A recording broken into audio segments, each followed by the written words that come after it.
وأن يشفعان للعبد يوم القيامة قالوا سبحانك لا علم لنا إلا ما علمتنا إنك أنت العليم الحكيم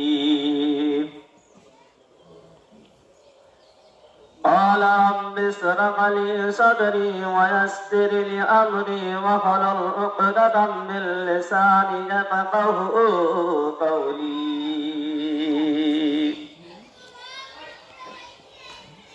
سبحان ربك رب العزة عما يصفون وسلام على المرسلين والحمد لله رب العالمين আলহামদুলিল্লাহ সমস্ত প্রশংসা সমস্ত তারিফ সমস্ত গুণগান সেই মহান আল্লাহ বারাক ওয়া তাআলার জন্য যিনি আমাদেরকে ভালোবেসে রহম করে আজ ঈদুল ফিতরের নামাজ অনুষ্ঠিত আল্লাহ সুবহানাহু ওয়া তাআলা ঈদগার তাকিয়াল ময়দানে একত্রিত করেছেন। আল্লাহ পাক সুবহানাহু ওয়া তাআলা আল্লাহ দরবারে লাখ লাখ শুকরিয়া।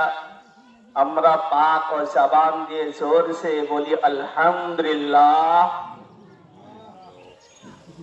তারপরে আখিরি নবী জনাবে রাসূলুল্লাহ সাল্লাল্লাহু আলাইহি ওয়াসাল্লাম সারে কায়নাত নবীদে সরদার শিরোমণি মা আমিনার দলাল বিশ্ব নবী জনাবে রাসূলুল্লাহ সাল্লাল্লাহু আলাইহি ওয়াসাল্লামের প্রতি অসংখ্য দরুদ ও শান্তি আসমান থেকে রহমতের নাজিল হোক। আমরা সকলে বলি আল্লাহুম্মা আমিন, আল্লাহুম্মা আমিন।